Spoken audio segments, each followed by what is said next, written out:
누가복음에서 마귀가 예수님을 시험하는 장면이 나옵니다. 마귀가 유혹할 때마다 예수님은 말씀으로 그 유혹을 이겨내십니다. 그랬더니 마지막에 이 마귀가 말씀을 이용하기 시작합니다. 기록되었을 때 네가 뛰어내리면 천사를 시켜서 네 발이 땅에 닿지 않게 너를 붙잡아 주실 것이다. 어떻게 보면 그 말씀 그대로가 이루어지는 일이 되는 겁니다. 또 그 일이 이루어지면 예수님의 사역도 훨씬 수월해질 수 있는 상황이죠. 그 말씀이 이루어지는 일이 그렇게 나쁠까 생각할 수 있는 대목입니다. 근데 그때 예수님이 사단에게 이렇게 말씀하시죠. 주 여호와 하나님을 시험하지 말라. 그리고 이제 마귀가 물러가게 되는 그런 장면이 나옵니다. 물론 그 자리에서 예수님이 하나님을 시험하지 말라라고 한 건 하나님이 잡아주실까 안 잡아주실까 시험하는 장면이기도 할 것입니다. 그러나 그 안에는 더 깊은 내용이 담겨져 있습니다. 신명기 6장에서 그 말씀을 인용한 것인데, 신명기 6장의 말씀에 보면 마사에서처럼 하나님을 시험하지 말라라고 적고 있습니다. 이 마사라는 곳은 어떤 곳이었냐 하면 이스라엘 백성들이 물이 없어서 막 원망하고 불평하니까 모세가 하나님 앞에 기도를 합니다. 그때 하나님이 바위를 명해서 물을 내라, 그럼 물을 주겠다, 이렇게 말씀을 하셨어요. 근데 모세가 쌓인 게 너무 많았던 것 같습니다. 백성들을 모아놓고 바위를 2번 칩니다. 내가 너희들을 위해서 물을 내겠다. 그럼 바위를 쳐버립니다. 그래서 하나님께서 모세에게 이렇게 말씀하시죠. 너희가 나를 믿지 아니하고 이스라엘 자손의 목전에서 내 거룩함을 나타내지 아니한 고로 내가 그들에게 준 땅으로 너희는 들어가지 못할 것이다. 원망은 백성들이 했습니다. 물이 없다고 하나님을 믿지 못하고 또 원망한 백성들이 했는데, 정작 하나님 앞에 징계를 받은 건 어떻게 보면 모세와 아론이었다는 거죠. 모세와 아론이 징계를 받은 이유가 뭡니까? 하나님의 거룩함을 사람들에게 나타내지 않은 거죠. 하나님은 그냥 명해서 물을 내라라고 했는데, 하나님이 그 주신 능력을 모세와 아론은 자기네들의 힘을 나타내고 자기네들의 화를 푸는데 사용해버린 겁니다. 그것이 하나님을 시험한 또 다른 이야기가 되어진 거죠. 사탄은, 마귀는 말씀을 이용합니다. 말씀 그대로 이루어지는 게 뭐 나쁠까 생각하기도 하겠지만 굉장히 명백하게 죄인 거죠. 왜? 이 사단은, 마귀는 그 말씀을 자기를 위해서 이용하고 있는 겁니다. 예수님을 유혹하기 위해 하나님의 말씀을 차용한 것입니다. 이것이 또한 하나님을 시험한 아주 심각한 죄의 자리이다라는 것을 우리가 깨달아야 한다는 거죠. 신앙의 자리에서요, 진짜 제일 무서운 자리는 바로 이러한 자리입니다. 말씀을 모르는 자리, 죄를 짓는 자리가 아니라 하나님의 말씀을 자기의 뜻대로 이용하고 차용하는 자리들. 내가 하나님의 편에 서는 게 아니라 하나님을 내 편으로 이용하는 자리들이 굉장히 위험한 자리예요.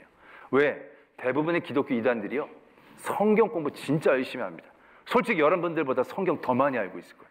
많이 외우고 있을 거예요.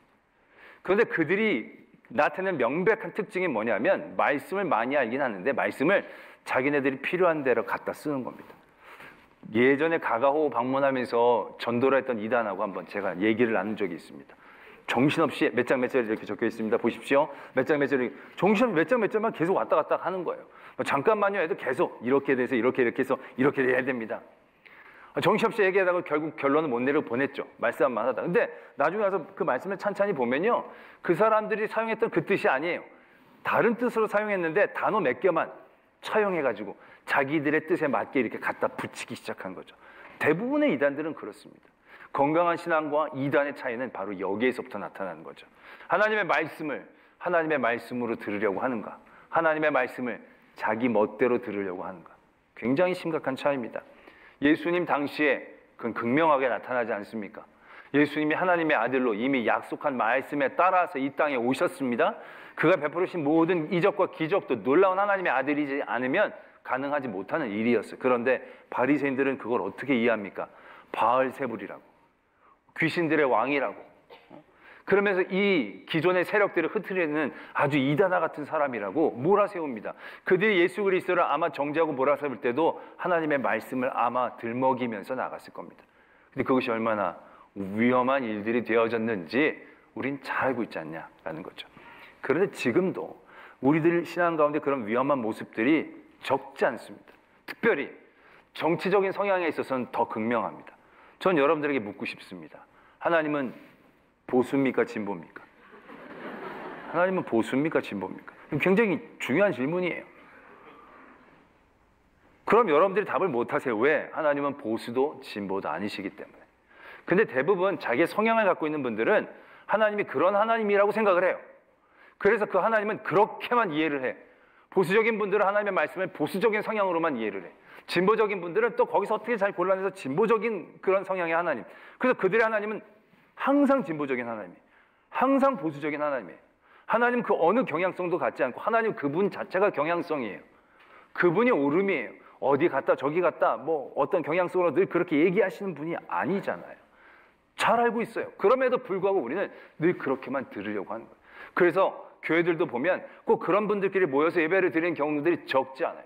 아마 제가 여기서도 제가 막 보수적인 설교를 막 하면 진보적인 분들이 여기서 막 발딱발딱 일어날 거예요. 내가 막 진보적인 설교를 하면 나중에 저만 끌려 나갈 거예요. 아마 보수적인 분들이. 나는 보수도 진보도 하나님의 말씀을 전하지만 듣는 경향성에 있어서 그걸 그렇게 바로 이해해 버린다는 거죠. 내가 하나님의 편에 서야 되는데 하나님이 늘 내 편에 내가 듣고 싶은 말, 내게 유리한 말씀만 차용한다고 한다는 건 굉장히 위험한 신앙이다라는 것을 우리는 깨달아야 한다는 거죠. 그렇다면 이러한 신앙 가운데 우리가 빠지지 않기 위해서 어떻게 해야 하는가? 오늘 시편 122편의 말씀을 보면 성전에 올라가는 노래인데 저자가 다윗이라고 적혀져 있습니다. 그리고 이 시편을 보면 이렇게 흘러갑니다. 주의 성전으로 가자고 할 때 너무 기뻤던 거예요. 갔더니 예루살렘이 너무 멋진 거예요. 잘 짜여진 성읍이고 거기에 막 백성들이 막 예배를 드리려고 정기적으로 올라오는 거예요. 그리고 거기에 심판의 자리를 주셨는데 그게 다윗의 보좌라는 거예요. 자, 그렇기 때문에 여러분 이제부터 예루살렘을 위하여 평안을 구해야 됩니다. 예루살렘을 살아가는 사람은 형통합니다.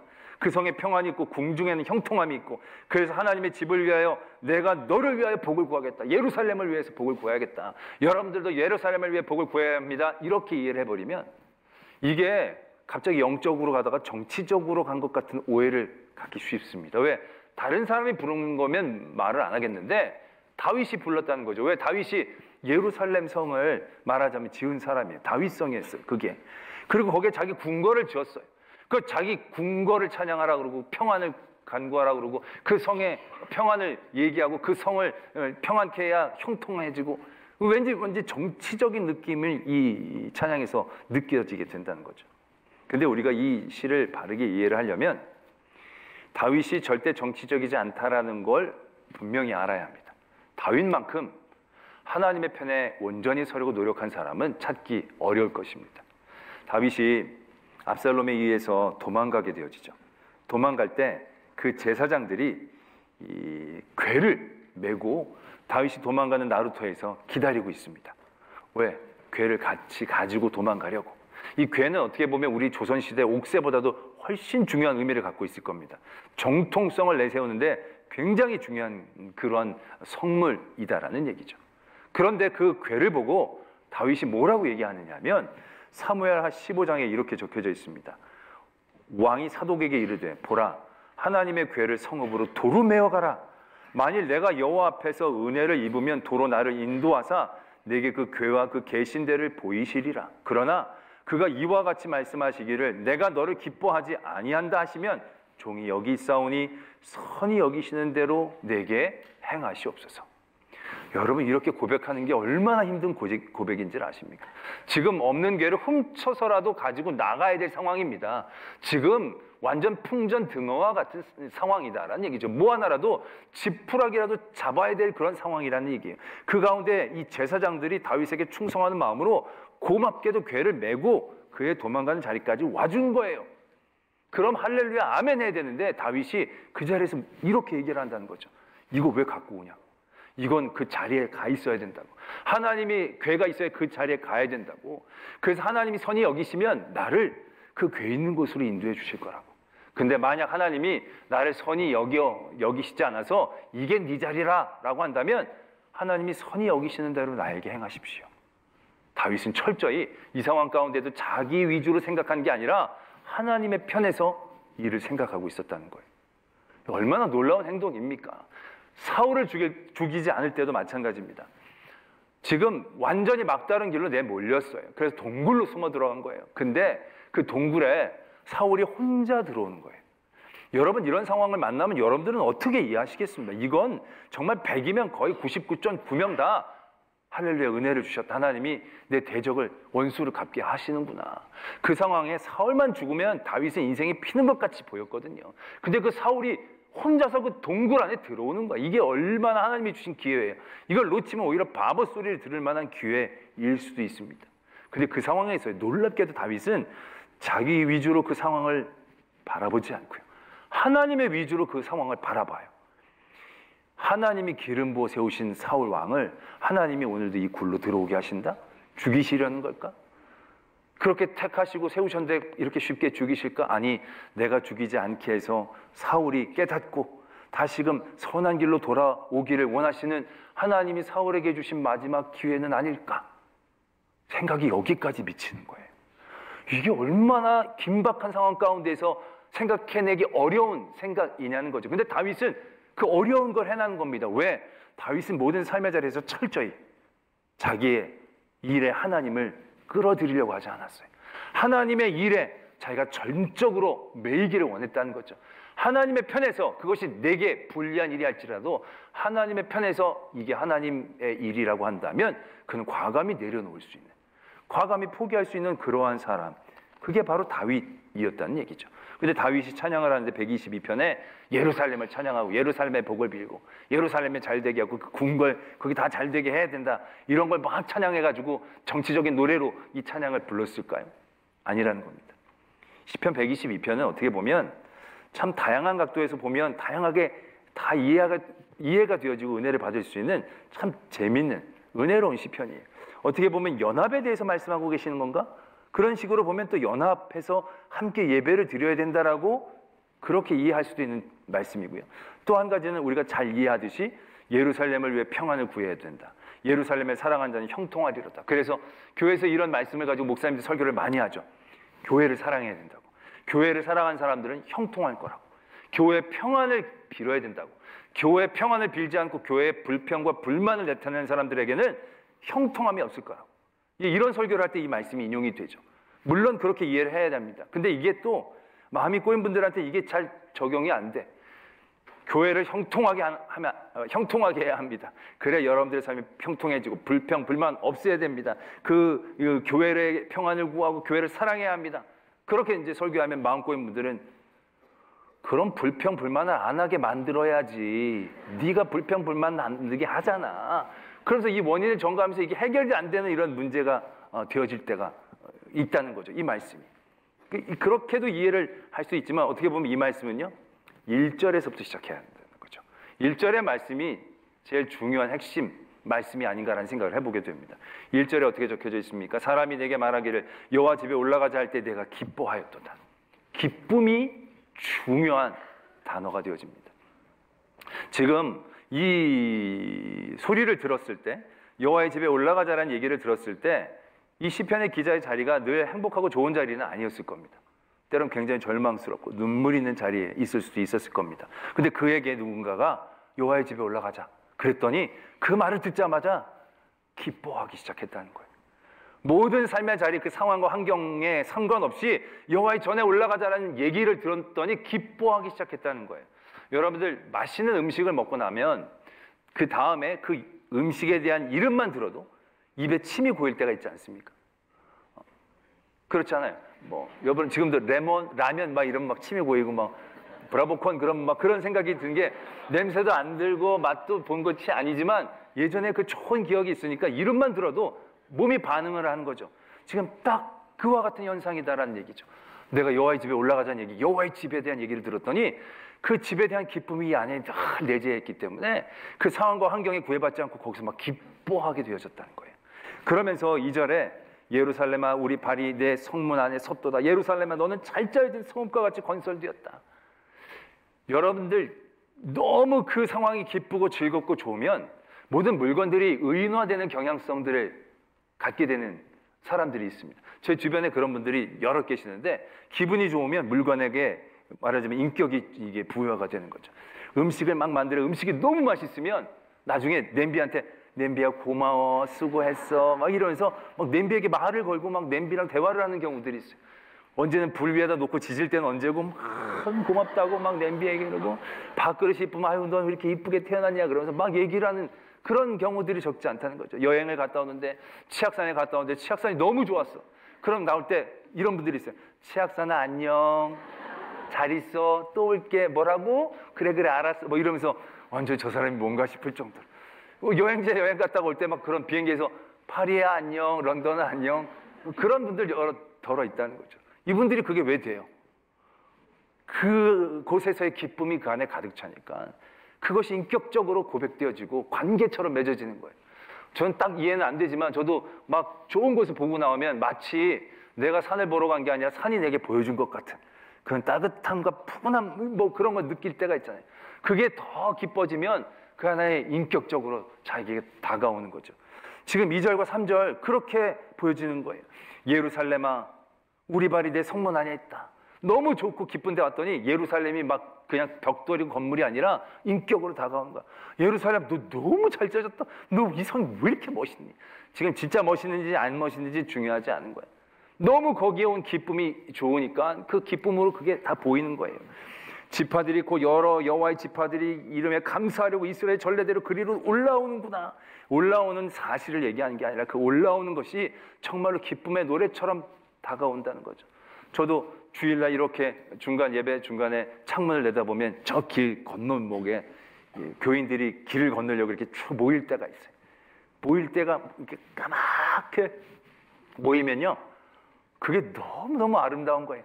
까맣게 모인 게 한 사람 한 사람이 아니라 어떤 노래처럼 신호등이 바뀌면 쭉 이렇게 가면 좀 기다리고 있으면 이쪽에서 마치고 건너간 분들이 쭉 가면서 거기서 이렇게 쫙 흩어지면서 안녕 안녕 안녕 하면서 막 했는데 그게 너무너무 아름다운 거예요. 그 모습들이 그냥 사람이고 팩트가 아니라 노래처럼 들려질 때가 있다는 거죠. 오늘 이 시편의 기자는 그 예루살렘 하나님의 성전 그곳에 가는 모든 것들이 너무너무 기쁜 거예요. 그 기쁨으로 이 찬양을 부르는 거예요. 우리는 6절 이하의 말씀을 명제처럼 이해할 때가 많죠. 예루살렘을 위하여 평안을 구하라. 예루살렘을 살아가는 자는 형통하리라. 그래서 예루살렘을 위해 평안을 구해야 돼. 그래야 너희가 형통해. 우리 하나님의 집을 위하여 내가 너를 위하여 복을 구한다. 예루살렘을 위해 복을 구한다. 그래야 우리가 형통하고 우리가 복받아. 우리 이렇게 명제로 이해할 때가 있는데 이건 이런 명제라기보다는 감탄이에요. 감탄. 기쁨에 의한 감탄이에요. 그래서 공동 번역 성경에 보면 이 부분이 이렇게 해석이 돼 있어요. 내 집 안의 평화, 내 성 안의 평화, 궁궐 안의 평화, 내 결에 내 벗들이여 나 사랑하거늘 너에게 평화를 외치게 해다오. 하나님 야훼 집을 나 사랑하거늘 너에게 복이 있으라. 이런 감정이라는 거죠. 그러니까 이거 해야 돼 저거 해야 돼가 아니라 그 기쁨으로 충만해서 지금 막 그렇게 기쁘니까 막 이게 막 여기저기 막 튀어나오게 되어졌다는 거죠. 다윗이 이스라엘의 통일을 이룬 다음에 첫 번째로 한 국책 사업이 뭐냐면 성궤를 자기의 성으로 모셔오는 거였어요. 그래서 지파들 중에 3만 명을 뽑아서 모든 악기를 동원해서 찬양하며 성궤를 자기의 성으로 모셔오려고 했습니다. 그런데 술에다 그 성궤를 모셔오다가 우사가 붙잡다가 우사가 죽죠. 다윗이 너무 두려워서 자기 집에 모시지 못했고 오벳에돔의 집에 둡니다. 석 달 동안 두었는데 오벳에돔의 집이 막 복을 받는다는 소식이 막 들리는 거예요. 다윗이 자신감을 얻습니다. 그래서 다시금 이제 잘 알아보고 준비해서 성궤를 모셔오게 됩니다. 성궤를 메고 그가 오벳에돔의 집에서 6걸음을 걷고 난 다음에 제사를 드리고 그 다음에 성경이 그때 장면을 어떻게 적고 있느냐 하면 사무엘하 6장 14절 이하의 말씀을 보면 다윗이 여호와 앞에서 힘을 다하여 춤을 추는데 그때에 다윗이 배 에봇을 입었더라. 다윗과 온 이스라엘 족속이 즐거이 환호하며 나팔을 불고 여호와의 궤를 메어오니라. 여호와의 궤가 다윗성으로 들어올 때에 사울의 딸 미갈이 창으로 내려보다가 다윗 왕이 여호와 앞에서 뛰놀며 춤추는 것을 보고 심중에 그를 업신여기니라. 말씀이 이렇게 적혀져 있습니다. 지금 오벳에돔의 집에서 다윗성까지 거리는 한 8km 정도 된다고 합니다. 그러니까 8km가 절대로 짧은 거리가 아닙니다. 근데 오늘 말씀해 보면 6발자국 지난 다음에 제사를 드리고 이제부터 다윗성으로 올라오게 되는데 다윗이 그때부터 힘을 다하여 춤을 췄다 라고 적고 있습니다. 8km를 지나왔는데 여호와의 궤가 다윗성으로 들어오는데 사울의 딸 미갈이 보니까 다윗이 거기서 춤을 뛰놀며 춤추는 것을 보면서 업신여겼다는 거예요. 그 중간에 얼마나 쉬었는지 모르겠지만 8km를 지금 춤을 추면서 오는 거예요. 그리고 오벳에돔의 집 다윗성이라는 곳이 높은 곳에 있거든요. 그러니까 이게 내리막이 아니고요, 오르막인 거예요. 오르막 8km예요. 얼마나 긴 거리예요. 걸어가도 힘든 거리예요. 뛰어가도 힘든 거리예요. 근데 지금 다윗이 춤을 춘 거예요. 그런데 미갈이 업신여기잖아요. 왜 업신여기냐면 너무 춤을 춰서 이 몸이 드러났다는 거예요. 여러분, 제가 그래서 한번 아침에 그 가운을 입고 한번 해봤어요. 이게 몸이 드러날 정도로 춤을 추려면, 물론 이 가운은 약간 찰찰 떨어지는 찬이고 배옷은 약간 딱딱하니까 좀 그렇겠는데, 웬만큼 쳐가지고는요 이게 종아리도 안 나와요. 그러니까 진짜 막 춤을 정신없이 춰야 이게 들썩들썩 하는 거예요. 그걸 8km 오르막을 춤추며 다윗이 올라온 거예요. 여러분, 내 안에 기쁨이 충만하면요 세상이 달리 보이는 거예요. 아니, 내 안에 여호와로 말미암아 기쁨이 충만하면 세상이 바르게 보이기 시작하는 거예요. 세상은 다 추악하고 나를 넘어뜨리려고 하고 나를 공격하려고 하는 세상처럼 보이지만, 여호와로 말미암아 기뻐하면 사울이 여유 있게 보이는 거예요. 압살롬이 압살롬아 압살롬아 슬퍼할 수 있는 마음이, 압살롬은 불쌍히 여기는 마음이 내 안에 있는 거예요. 왜? 내 안에 기쁨이 여호와로만 충만될 수 있다면, 내가 더 살고가 중요한 게 아니라 하나님 앞에 내 자리가 중요하다고 한다면, 하나님의 편에 내가 서는 일의 중심이 되어지면 나를 대적하는 사람들도 다 하나님이 얘를 대적시켜서 나를 더 강하고 온전케 하시려고, 그럼 이 대적을 미워하는 마음이 안 생긴다는 거죠. 그 기쁨으로 달리 보여질 수 있다는 거죠. 오늘 이 예루살렘이 지금 어떤 상황인지 모르겠어요. 예루살렘이 늘 평안했던 게 아니거든요. 예루살렘이 얼마나 많은 공격을 당했고 함락을 당했고 결국 바벨론 때는 폐허가 되었을 때도 있었잖아요. 그러나 그 예루살렘이 잘 지어진 성읍처럼 고백이 되는 거예요. 지금 보기엔 볼품없어 보일지라도 여호와로 말미암아 기뻐할 때 그 성읍에 하나님의 뜻이 보이는 거예요. 아름다운 성전과 성벽이 중요한 게 아니라 그곳에 계셨던 하나님의 뜻, 그 뜻이 지금도 나와 함께 한다라고 한다면 우리 안에 그 일들을 축복하고 바라볼 수 있는 마음이 생기게 되어지는 거죠. 성전으로 올라가는 길이 강박하고 위험하고 어려울 수 있지만 그 성전을 향한 예수 그리스도로 말미암은 그 기쁨이 우리 안에 있다면 우린 그곳을 축복하며 올라갈 수 있는 거예요. 모든 모습들이 더럽고 추악한 게 아니라 안타깝고 불쌍히 여기고 긍휼히 여겨줄 수 있는 마음으로, 그를 위해 기도해 줄 수 있는 마음으로, 그에게 평안과 형통을 얘기해 줄 수 있는 마음으로 우리 안에 채워질 수 있다라는 얘기죠. 그래서 오늘 말씀은 우리에게 기뻐하라. 성전으로 올라갈 때 여호와의 전으로 말미암아 기뻐해라. 여호와로 말미암아 기뻐해라. 세상이 뺏는 그런 기쁨이 아니라, 세상이 환경으로 주는 기쁨이 아니라 여호와로 말미암아 기뻐할 때 우리의 그러한 승리가 우리에게 있을 줄로 믿습니다. 오늘 교회로 오실 때 여러분들은 어떤 마음으로 오셨습니까? 이제 가실 때는 기쁜 마음으로 가시길 바랍니다. 다음에도 기쁜 마음으로 오시기 바랍니다. 기쁜 마음으로 가시다 보면 뭐야 브라보콘은 다 없어졌네 뭐 이게 아니라, 아유 교인들이 마시는 걸 다 먼저 드셨구나, 아 기분이 좋으시겠다, 아니 나야 뭐 이건 메로나 먹어도 되지 뭐, 이런 마음이 생기는 거예요. 기쁜 마음이 없으면 이 사람들은 맨날 비싼 것만 다 갖다 먹고 이렇게 할렐루야, 수련회 갈 때도 기쁜 마음으로 갔다 오셔야 돼요. 아 이게 뭐야, 환경이 뭐야, 상황이 뭐야, 이게 밥 먹는 게, 이러면 불평과 불만 아무것도 못해. 근데 여호와로 기뻐하면 그 모든 상황들이, 아유 이럼에도 불구하고 이렇게 함께 뭐 예배하고 너무너무 기쁘고 즐겁다, 평안할지어다, 형통할지어다, 잘될지어다, 그런 선포하는, 누리는 그런 성도가 되어질 줄로 믿습니다.